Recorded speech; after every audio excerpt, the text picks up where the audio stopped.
Look, we've all been there. You've completed a summer rebuild and you think that you've got the strongest team you've ever had. You think there's no chance you're getting beaten at all this season. Quadruple all but a certainty. Start building the statue outside the stadium now. It's coming home. Then, in the opening game of the season, you lose to mid-table mediocrity, followed by a draw at home to bottom of the league. My friends, we've got your back, because in this video we will go into the top 3 things that we think hold your superstar teams back, plus we'll interweave our takes on why Southgate's England just aren't quite ticking. Okay, so the first thing that we think goes against a team full of world-class players is overlooking a few attributes that, although they rarely make our top 6 attributes per position, are fundamental to good team performance. Now we're talking the slightly less shiny attributes here, like teamwork, leadership and work rate, and from England's perspective, and in our own humble opinion, work rate is perhaps the most interesting here, with the majority of criticism of their performances so far at Euro 2024 revolving around the role of Trent Alexander-Arnold in the DM position and of the incompatibility between the likes of Phil Foden and Jude Bellingham, or the lack of pace up top in general. But how does the average work rate of players change if we look at Football Manager's assessment of current abilities for Southgate's preferred starting 11?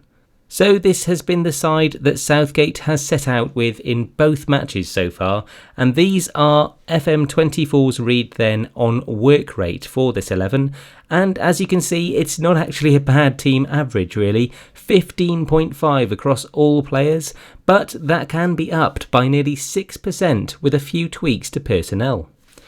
Gallagher coming in for Trent then in the middle, likely becoming a ball-winning midfielder as well, rather than a deep-lying playmaker, and Ollie Watkins coming in for Saka, with Foden being put on the right flank instead.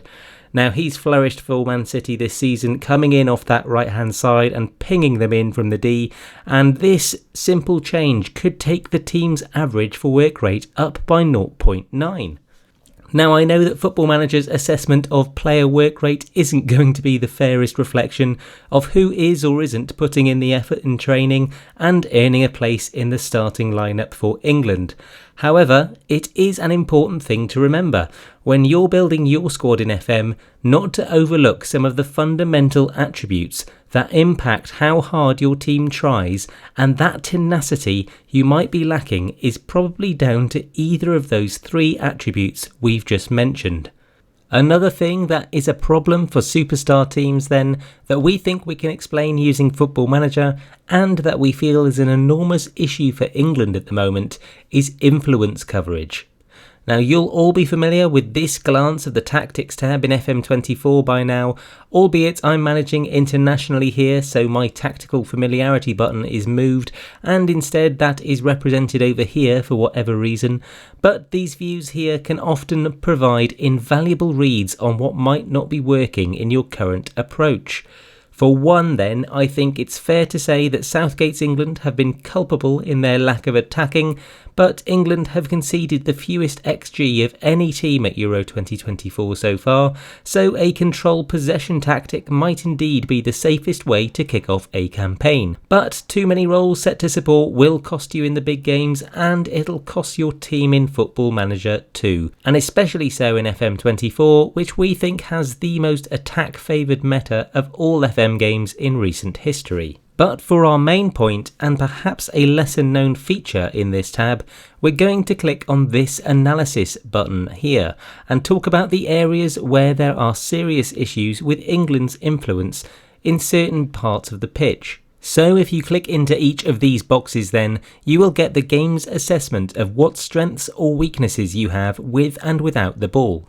So if I click here for example, I can see that Trent has a medium positive influence on this area of the pitch, but that nobody is really covering this area defensively. Now you can do that across all of these boxes on the pitch, but again FM's take here isn't going to exactly reflect real life. So let me instead talk about the areas I believe are serious concerns for the real England team. Firstly then, I believe it's these areas here. The overlap of inverted wingers is simply not being attacked at all, and that means that defending teams are able to commit their midfielders to pressing England's midfield maestros, and I'm sorry to say that the root cause here, we think, is Gareth Southgate. You see, we often talk about these 5 channels in FM, and when you're creating tactics, be it a balanced or asymmetrical overload style, you factor in what coverage your team is going to have around either box on the pitch, in these 5 areas. Going forwards, England are chock full of players who want to pivot around the D, but they're unable to stretch the opposition because their wing-backs are either A, a right-footed player on the left, or B, being used as an inverted fullback and therefore the last man back, due to sheer pace. Now, if Southgate had brought with him a pacey left-back with good crossing, let's say Ben Chilwell, they might have had another outlet down the left, for probably only one game before he broke his ankle, of course, but we're hopeful that Luke Shaw returning might turn the tide on the one flank at least. On the other flank then, the best overlapper of the 23-24 Premier League season, and a player who has optimal on-field chemistry with Southgate's first choice right wing forward, we're talking Ben White. What a perfect player he could have been in this system. That's not to say that Walker should be dropped though. We certainly think that Walker is probably England's best defender, but maybe he should have been tried in the middle alongside Stones, or bringing White on when England needed a goal might have otherwise been an option here. Now, of course, neither of those things can happen because of the squad selected. So what is the mid-tournament alternative then? Well, England need to find width, especially with one of the best target forwards in the world waiting on crosses of any kind. So interchanging the inverted wingers so that right footers and left footers are on the right and left flanks respectively to whip balls in might be one approach. Or else looking to stretch play by having the likes of Watkins and Saka hug the touchline on either flank and dropping Premier League Player of the Year Phil Foden to the bench. Which we admit might not be the most popular take, especially for those people who like shit haircuts. The third mistake that superstar teams tend to make then, and this again is inadvertently, is filling a system with the best 11 players and not building a system around the best 2 or 3 players.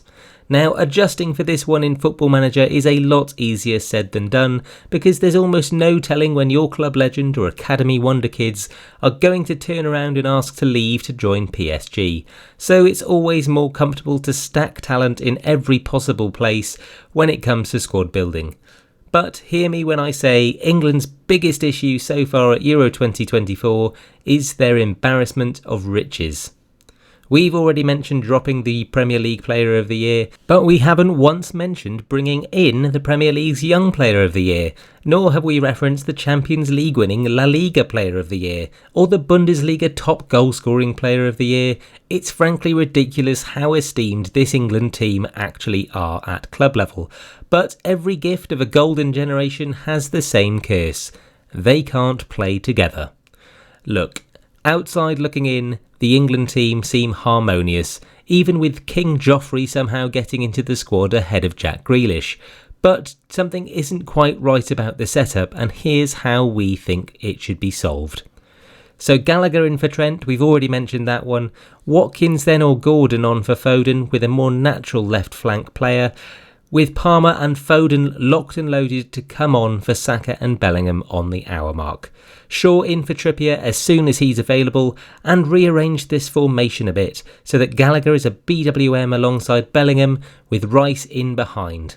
No more 2 defensive midfielders, Gareth, you're too safe. Let's push Gallagher up to press the areas that we haven't pressed so far.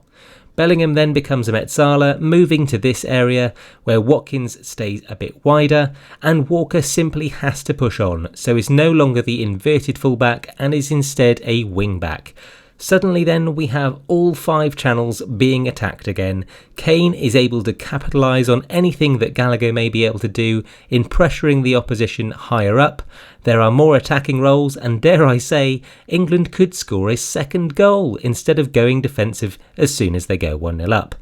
Otherwise, I think it's sack Southgate, bring in Zealand or FM Immortal if the budget is tight, job's a good 'un. I'm not going to slate any single player's performance so far at this tournament, but the system isn't working at England. When you look back to the exit from the 2022 World Cup, you could probably say that England went out fighting. They were the better team against France, and that freak penalty miss from Kane, the difference maker.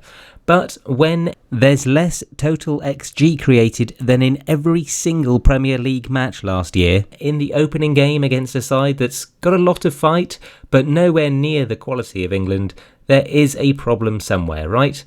We only hope that Gareth and the boys are subscribed and that this provides them with some insight as to what they might do to turn things around. But what do you think is England's biggest challenge? What are the things that you think teams full of superstars struggle with the most? Let us know down in the comments and we will catch you next time. Adios.